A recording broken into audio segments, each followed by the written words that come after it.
Okay, I guess this afternoon it was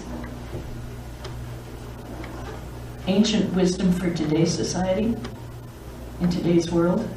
Yeah. And I was told down at lunch to go with the most ancient wisdom. So, we're going to start with the Mahavakyas, which are the summation of all the ancient wisdom. Tatvamasi, Aham Brahmasmi, I am Atma Brahma, and Prajnanam Brahma. Now the lecture's over.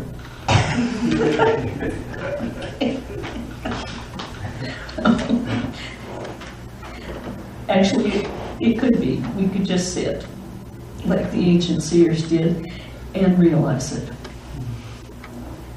Now, I mean, with this group, I do not need to explain what the Mahavakyas mean. Tatvamasi, I am that thou art. Swami Prabhupada gave that as a name for one of our devotees, and everyone was horrified. Tatvamasi, okay. Aham Brahmasmi, I am Brahman. Consciousness is Brahman, and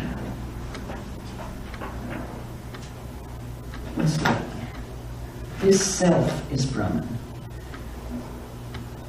Now, how did they develop this ancient wisdom that all is Brahman and there is nothing but Brahman? How did anyone ever discover this? They didn't go read it in books. So where did they go to learn this or to realize it? They didn't learn it. You're asking a question? Or? Yes, I'm asking the question, where did they go to learn it, to realize it? It's through their own experience? It's through their own experience, but where did they go to experience it? Did everything go into themselves? Yeah. Within, they went within. They also said that most of these ancient sages went into the forest. Into the forest and went within. So how can this help our today's society, in today's world? Where is the forest? We know where within is, maybe. But how do we get to our forest to go within?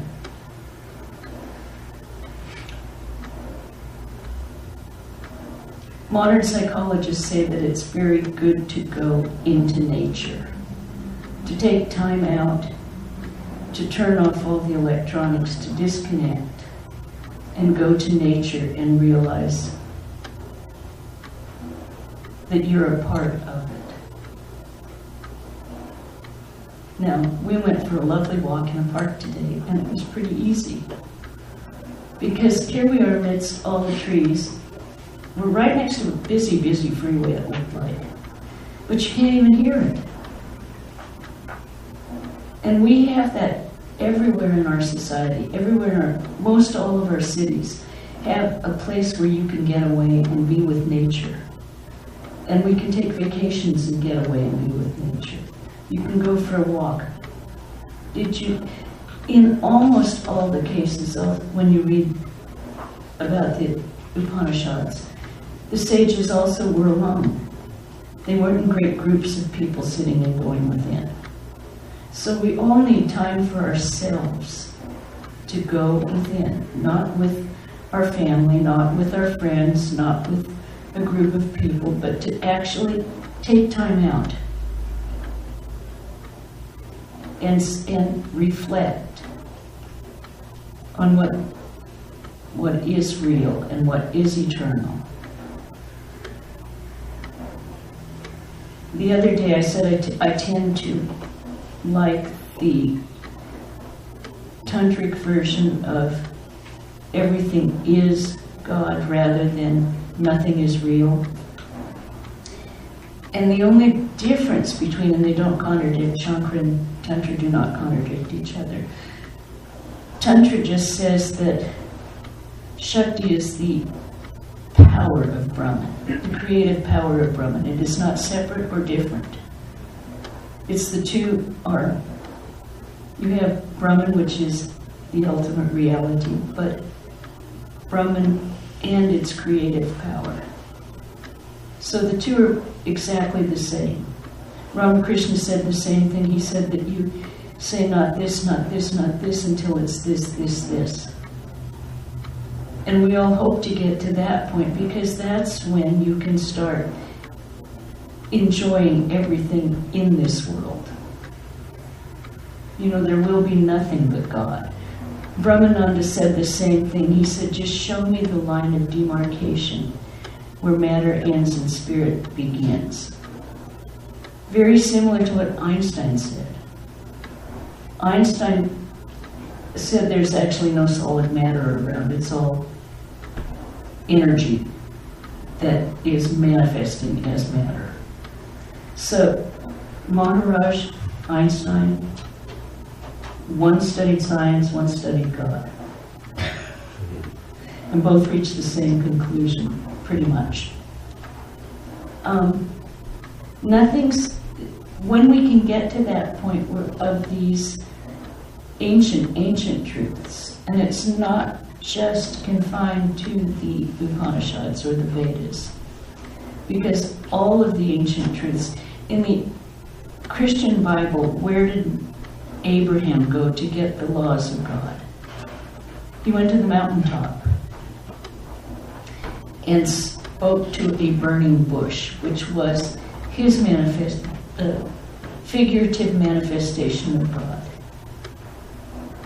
Out of the burning bush came the 10 Commandments, the laws of God.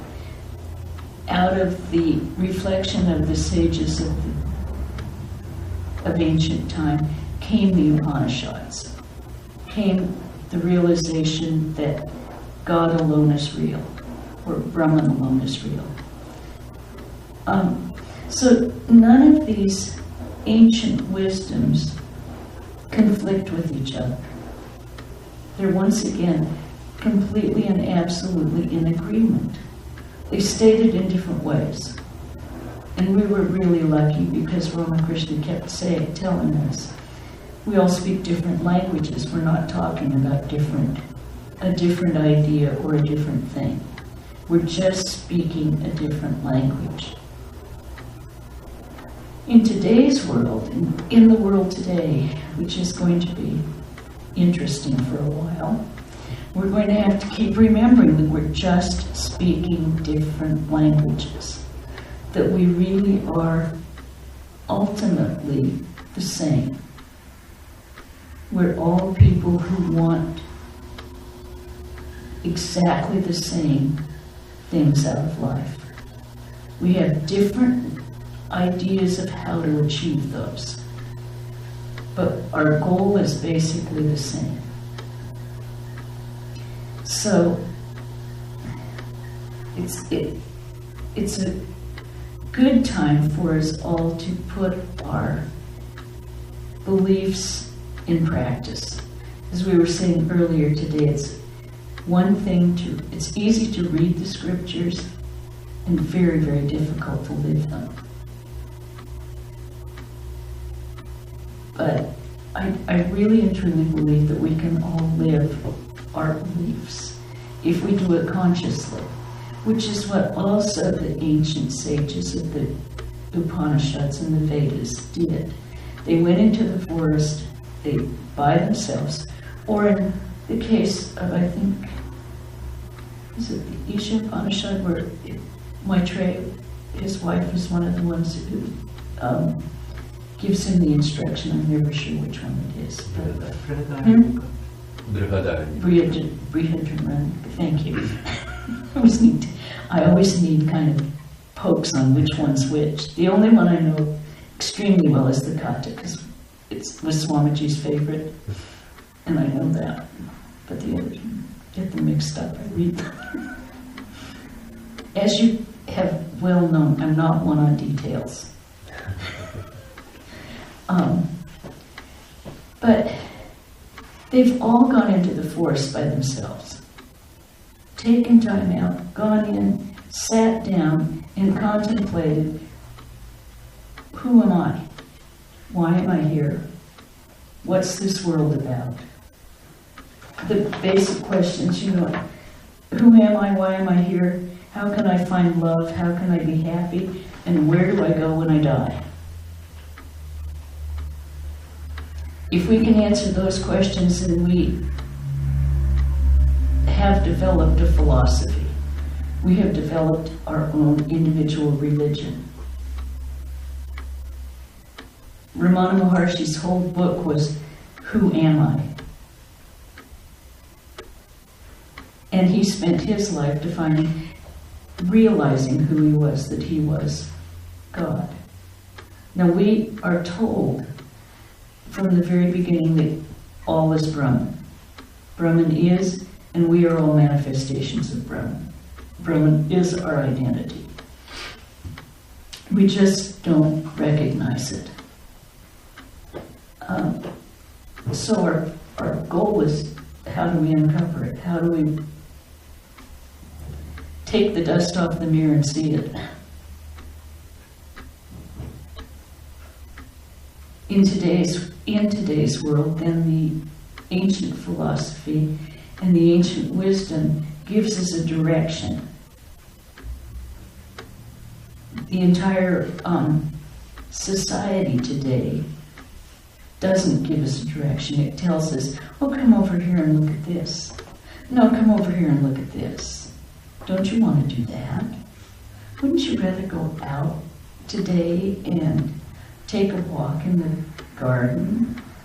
Oh, no, you have to go shopping. No, you better go attend a lecture. Now, which one's the best thing to do? And how are you going to decide? You take a look at where we want to be. I want to be happy, I want to be loved, I want to be... What's going to happen when I die? Does anyone know? Not really. Not until we do it. And then we'll probably forget it. If we have to be reborn, we won't remember it anyway. So we just have to keep going so that we can have control of our minds and control of our destiny. And when I say control, I mean that we have a conscious realization of who we are and where we're going. We will get there anyway. There's no failure, or there's absolutely no failure in spiritual life.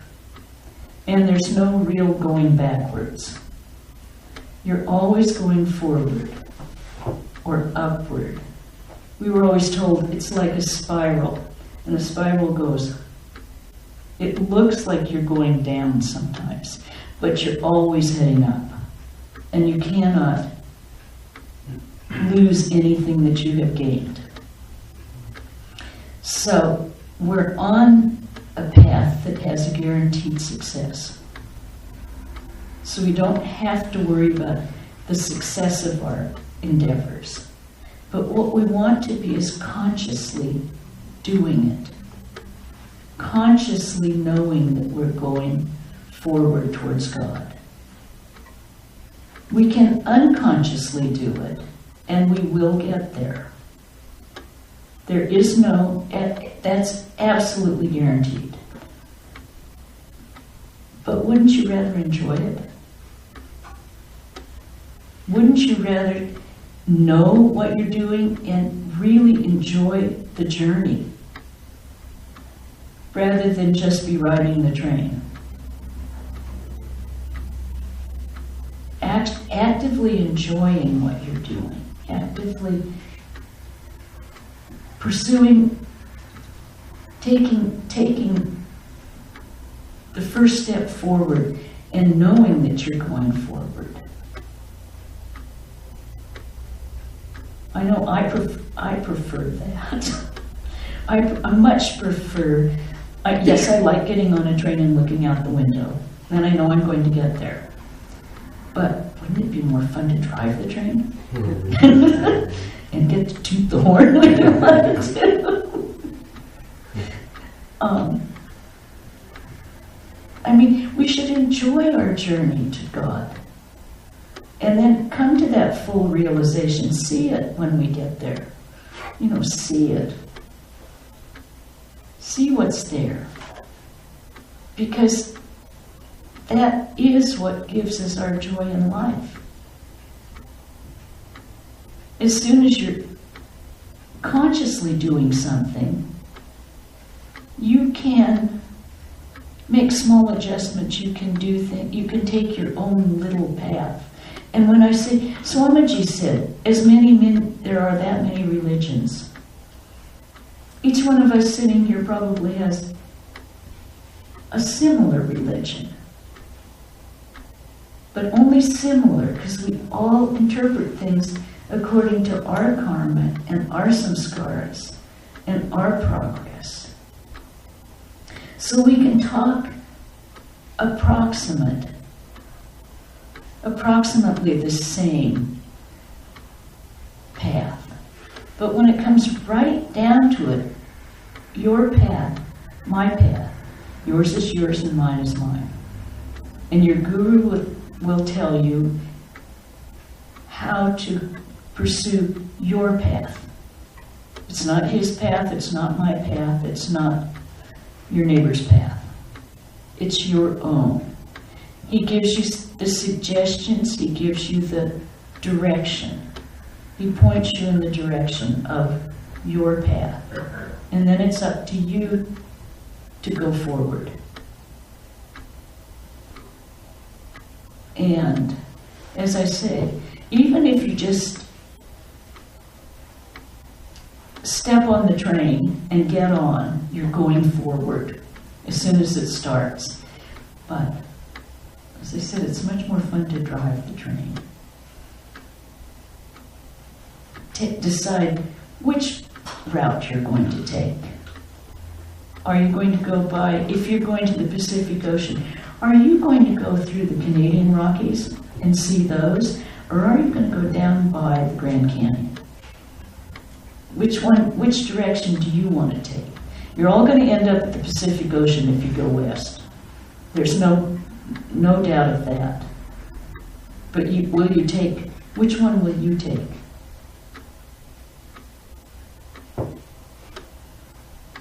And if you want to, you can take a lot of time doing it. You can go up to the Rockies and down to the Grand Canyon. You can go back and forth and wind. It takes a little longer, but you're always heading west. Right? And that's how we go towards God. When we don't go directly and we distract our minds, we go a little here, a little there. But it's our choice. Don't be dragged over there because you don't realize someone's pulling you. That's where the ancient wisdom comes in today's society. We are dragged in directions purposefully by advertisement, by constant bombardment of the media. We are pulled into feelings of, well, I think the worst one that I saw was 9/11. Someone called us and woke us up at the convent, and we immediately went over to the television, and you see the horrifying pictures of the planes hitting the Twin Towers. Okay, it was horrifying. It was, oh my God. By the 400th time in 3 days, you're sitting there going, yep, that's what happened. They bombard you and bombard you and bombard you with the same visual picture until you have developed an emotion connected to it. Now, it's not an emotion that you had control of. It is something that constant repetition, which we have said forms habits. The constant repetition of seeing something horrifying or beautiful also forms a samskara in your mind that you're going to have to deal with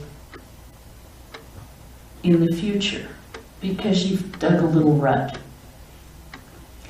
And this is why I say, if we can have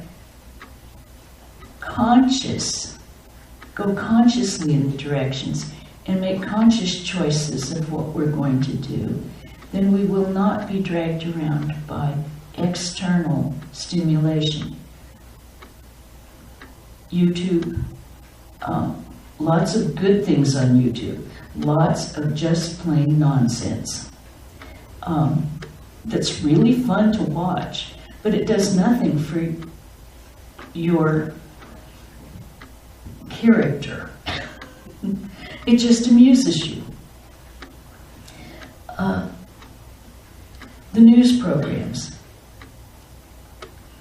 the latest pictures of natural disasters. The other one that I remember seeing over and over and over again was the tidal wave in Thailand. And it was just like horrifying.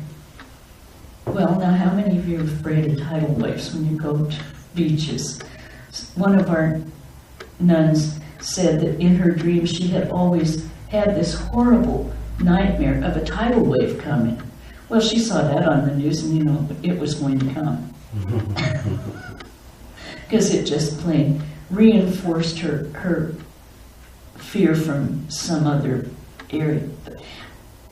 We can take charge of those emotions and not let them separate us from the whole.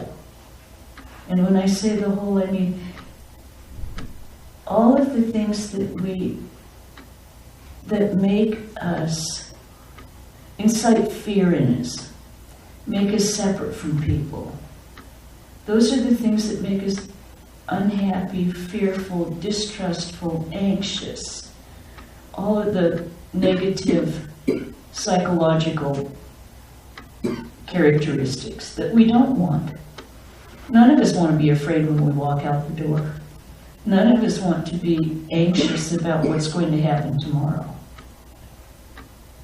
That causes us physical illness, and if it goes on long enough, we get physically ill, we get emotionally ill, it causes a total disharmony in our being.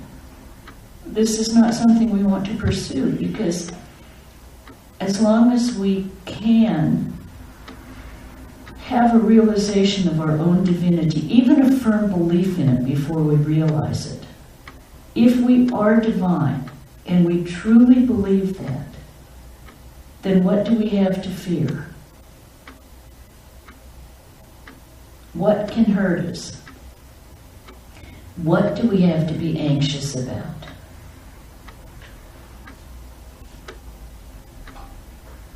Our nature, our basic being is God, is Brahman. And everything else is God or Brahman. So what is outside of us that we have to be anxious about or fearful of? Nothing. If we can remember that. However, we do have emotions that we don't have control of. And they take sometimes precedence. But I'll tell you, I've told quite a few people this story about Swami Swahananda, who had been attacked by a dog, a street dog in India when he was a child. So he was afraid of dogs. He did not like them. He tried not to show the fear. We had one big dog when he first arrived in Santa Barbara. Later we had 5 big dogs. Now he would stand up straight, gather himself. He was not afraid. He knew he was Brahman. And you could kind of see that. Mostly you saw he was not afraid. He wanted to go see the whole property. And we had a Jeep. And I said, "Do you want to take the Jeep around?" "Yes." So he got in the front seat, I got in the driver's seat, and our great big white German Shepherd got in the back seat. Just hopped right up into the Jeep. And Swami, you could see him go. And I said, "Do you want me to tell the dog to get out of the car?" "No." And he sat there like this, as we bounced along over 14 acres of land. 25 or 30 years later, we were talking about doing that. And I said, Swami, do you remember when you got in the Jeep? Yes. He said, I was so afraid the dog was going to lick me. Not bite him. He knew that wasn't going to happen, but lick him.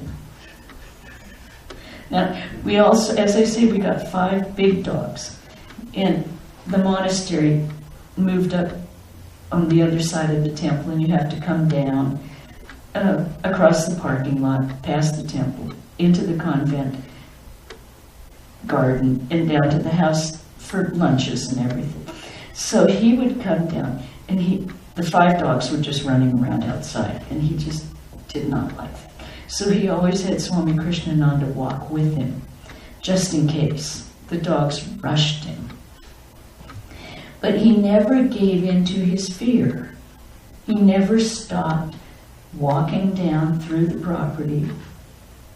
He had a conscious control of, yes, that emotion rose up in his, in his chest every time that, but he took control of it and lived his life the way he wanted to, not with fear in charge, but with his knowledge of his divine self. We can all do that if we face what we're afraid of. So that to me is what these ancient scriptures have given us. They have given us a way to be free in this very, very life, every day. We can be absolutely free. And it's completely up to us and our interpretation of the world that we're experiencing. How many of us can go around going, well, it was easy when we had a devotee named Tatwamasi, because you had to call him and say it all the time, which was a constant remembrance for all of us. And of course, in typical American family fashion, we would try and shorten it. And we were told, never do that. So, if we have ways to remind ourselves, if it's a poster on the wall, I just saw a new poster, which was wonderful. I think it was Wayne Dyer. And he said, "Good morning, this is God. Today I'm going to take care of all of your problems. I don't need your help. Have a good day." And a friend of mine has a pasted, framed and put on the wall where she has to go by every morning, because she tends to be one of those people who wants to control everything and decide how everything is going to happen. And it makes her laugh every morning. I don't need your help. I will take care of your problems. If we can remind ourselves of that every day, that our ego is not in charge, and we are not our egos. Those egos are something that somehow covered up everything that we really are. When we can get rid of that little ego, then we will live absolutely in freedom. We can go anywhere, we can do anything, we can be, because we're always basically in God's company. And in Brahman, as Maharaj said, he couldn't tell the difference between the post and Brahman because it was all the same. He was looking at a post. And someone once asked him to sign a paper, and he said, "But I don't know what name to sign." Because he didn't feel the distinction between himself and his brothers and Ramakrishna and Holy Mother. There was no distinction. Who do I sign? What name do I sign? That's what I would say is living realization. He didn't leave the body at that point. He was still here for us to learn from. But when I say learn from, that's exactly what I mean. He said, if I can do it, anyone can do it. You can do it. I can do it. You can do it.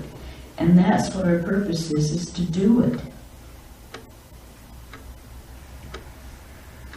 It's not something that someone else does and tells us about.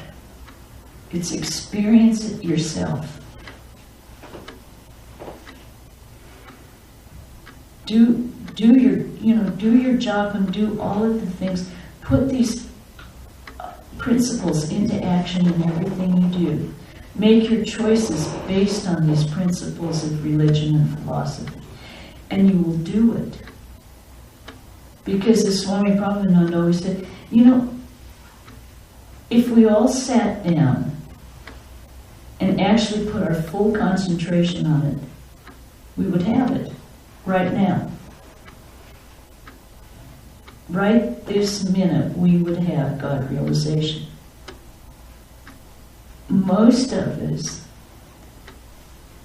most people want to believe that, but there's something in the back of their mind, but. But there is no but. It's just our own effort that we have to make with our whole heart and our whole mind. And that's what the ancient sages did when they sat down in the forest. It was kind of like Buddha sitting down under the tree and he's not going to get up until he has realization. Now, how many of us have that kind of determination and concentration? I mean, what? Snails covered his head or something. How many of us would even let the first one crawl up without noticing it? But that kind of gathering the mind and focusing it and putting it where on God, every one of us could have realization today.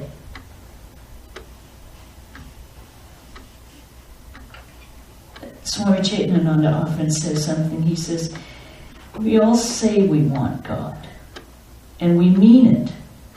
But how many of us would walk out the door if God said, come with me now? How many of us would turn around and say, I'll be right back, I just have to say something. Oh, I have to tell my family I'm leaving. He said, that's what keeps us from realizing God this minute. If we could walk off, if Ramakrishna came and said, come with me, would we walk right out the door with him? Or would we, okay, just a sec. I mean, it's human nature. We have our attachments.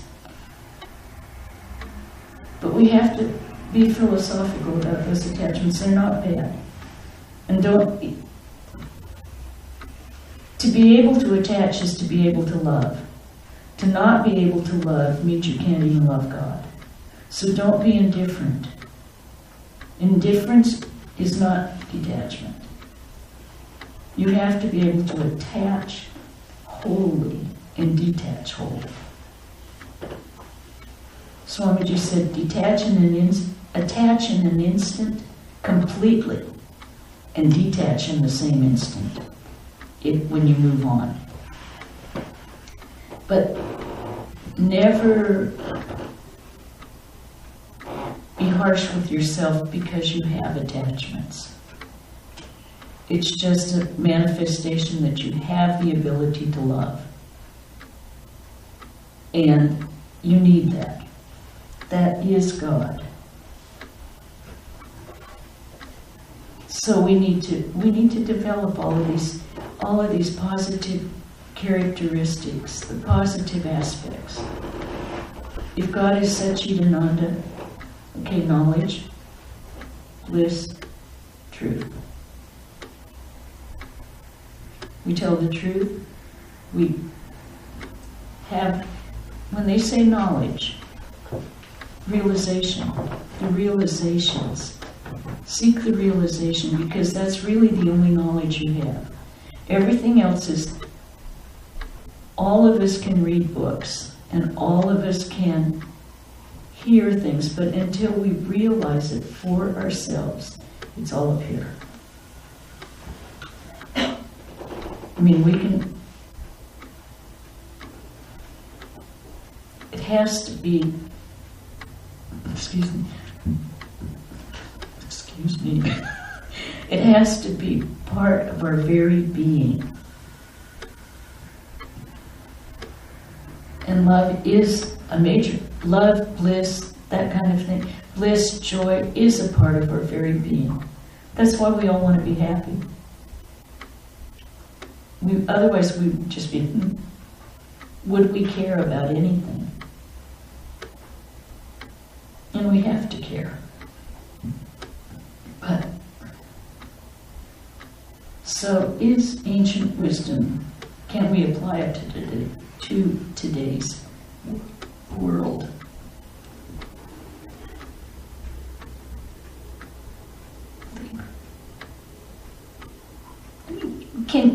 If every one of you can just think of one thing to do, it can make a major change in your life. One of the Swamis said, if you can even just take one verse of the Gita and put it into practice for a week, just one verse, see what it does for your life. And I'm sure everyone has a favorite shloka in the Gita. And just take that one shloka and repeat it, every day, all the time, and try and live it. Please don't do Arjuna's, I can't fight. Let's try one of the ones that Krishna says, okay?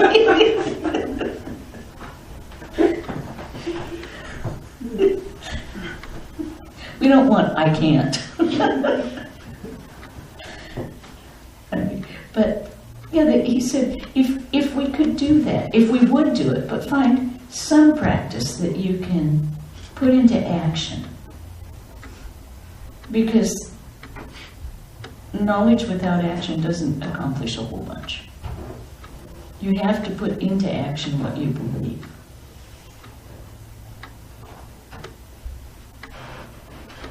Now, are there any, I've lasted 40 minutes. As I was telling most of the people here, I have never given much more than a 45-minute talk.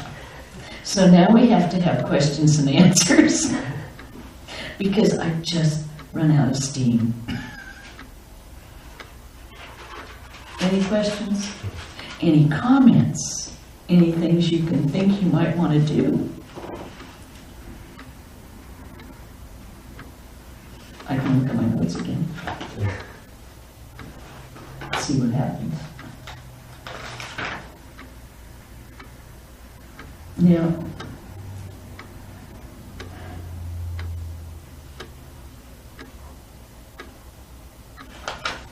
I have one more quote from Maharaj. Okay? Besides not seeing the difference between where matter ends and energy begins, here's another one, which applies to quite a few of the Swamis I am seeing. He said,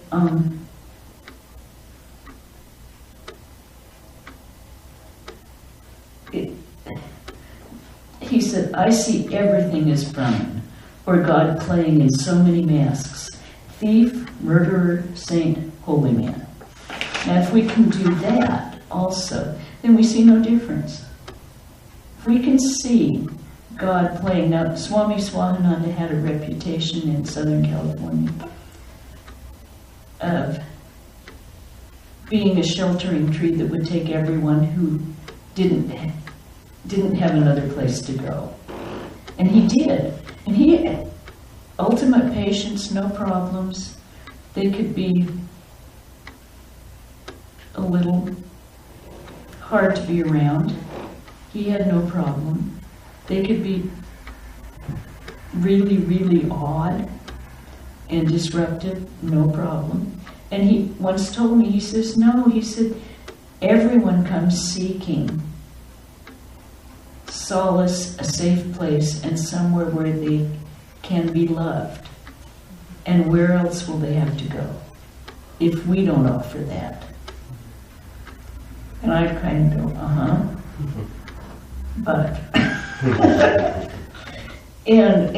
but I understand, I do understand, it's true. So we have people that come in and go out and come in and go out, and they are people, or come to the centers occasionally, and they're kind of, they may not be exactly what you had in mind for being devotees. We've had young people who, many years ago, who had taken a few too many drugs, and they didn't have a lot of rational thought left. And they would come because they knew they were safe there. And they would attend all the lectures and everything. It'd be a little disruptive. But he had a great deal of patience. Swami Prabhupada did too. They would just kind of say, no, that's fine. If they got too disruptive, they'd say, now go outside. But there was never chastisement or anger, or especially if they didn't have full faculties. It was nothing but patience and love. They didn't let the disruption go on, but it was all taken care of with that kind of attitude. And you could see, okay, this is an example, a living example of how we can be kind, loving, and put our philosophy in practice each day. We don't have to put up with people being abusive or anything, but we don't have to be, I think Michelle Obama said it perfectly, when they go low, we go high. You know, if people start getting nastier and nastier, then become nicer and nicer. But you don't have to put up with their nonsense. Just acknowledge. Even say to yourself, not to them, you two are God, and walk off. I'm seeing God, but this is not my aspect. As they said, salute the tiger from a distance, don't go chasing it. All is Brahman, but you don't have to chase the tiger. So, we can do these things. Now, seriously, are there any comments? Yeah, so Yeah. the not chasing the tiger, we won't chase the tiger. Yeah. But the tiger can come chasing us. Can sometimes chase us. But what I see is that I mean, to become to have a philosophical insight into this, it seems to me that trust building. Yes, absolutely. Trust building happens, especially with people whom we don't know.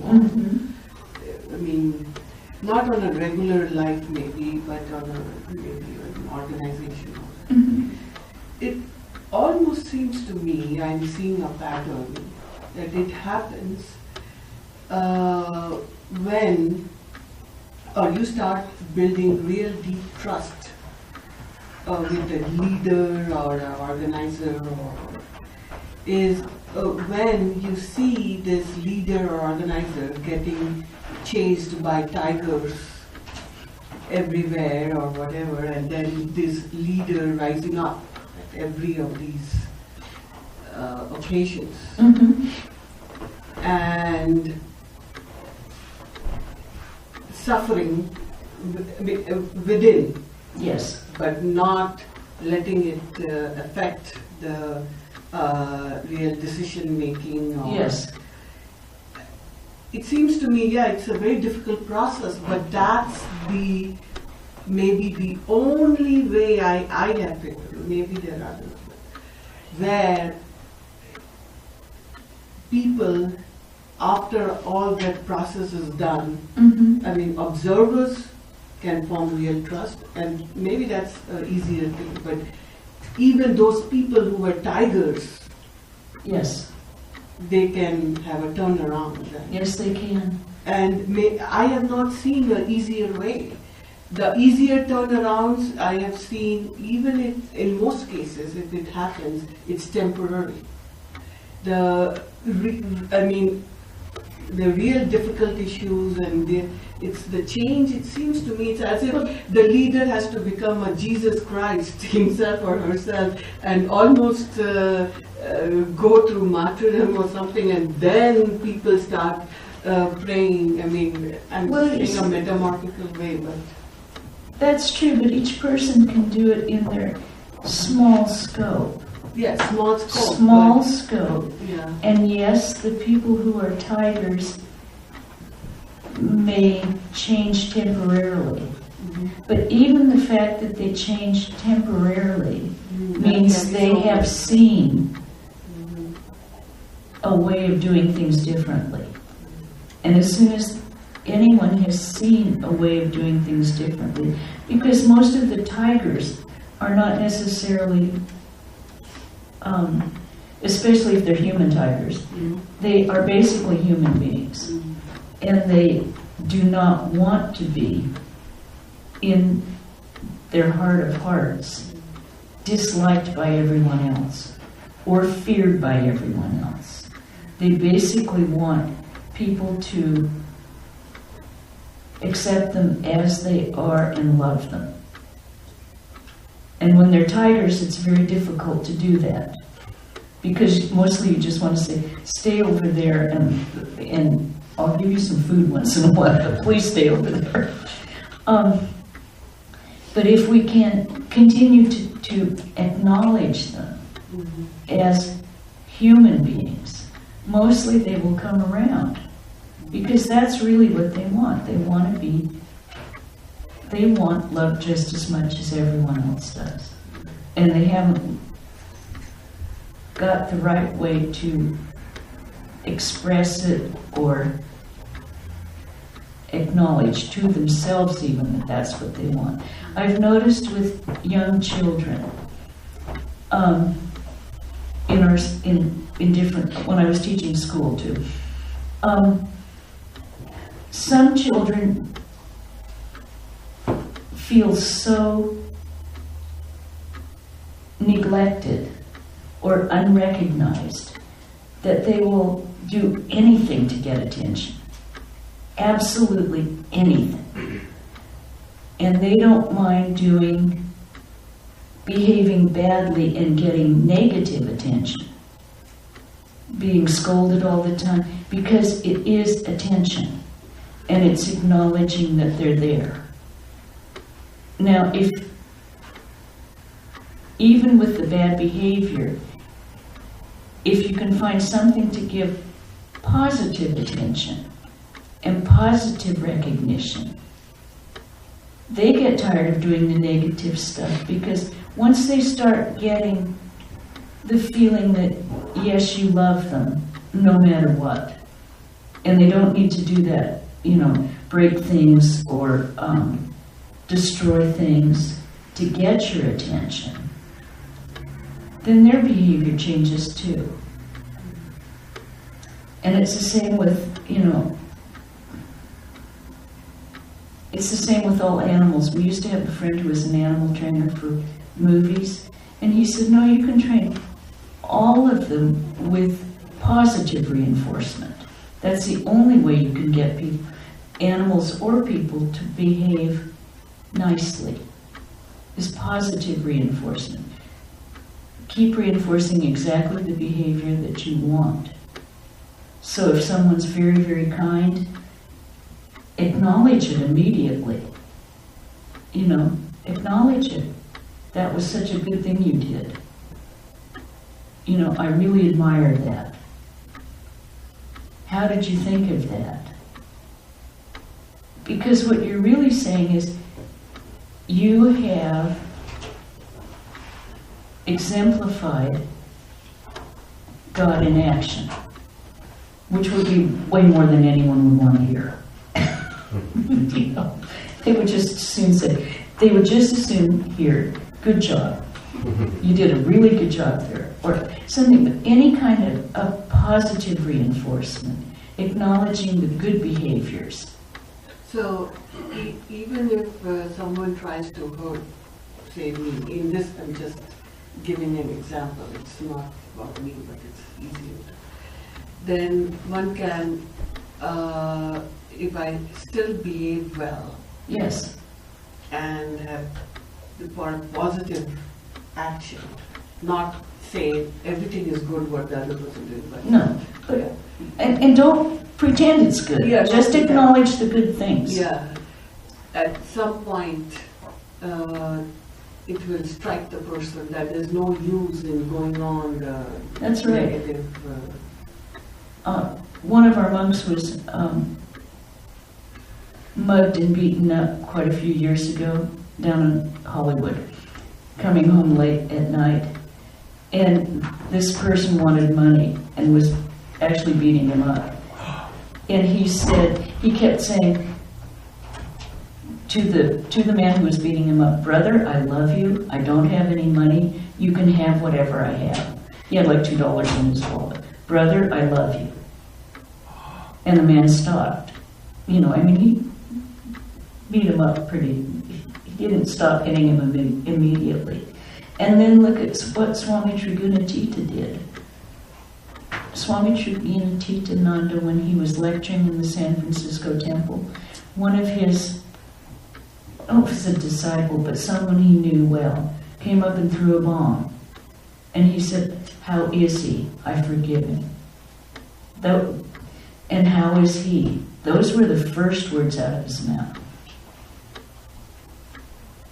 If we make a practice of seeing everyone as God, no matter what happens, our karma, our interior is godlike and exemplifies that. The physical being may not, like I said, this monk he didn't have anything broken, I don't think, but he had black eye and that kind of thing.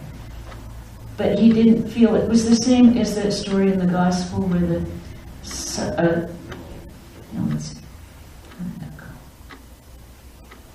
there was a snake, and the small children came out and beat up the snake all the time. And the snake would try and bite.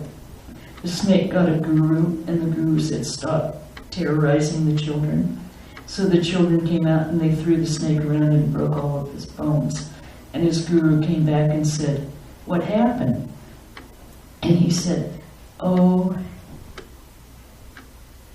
I don't know, something. They came and they didn't know what they were doing. And the guru said, well, I told you not to bite, but I didn't say don't hiss. So you protect yourself to a degree, but you don't go into the, you don't kill the other person. As the snake did not let out his poison on him. But hissing, maintaining your integrity is also part of the wisdom. You're Brahman, they're Brahman, everyone is Brahman, but it doesn't mean you have to sit down and take everything. You are Brahman.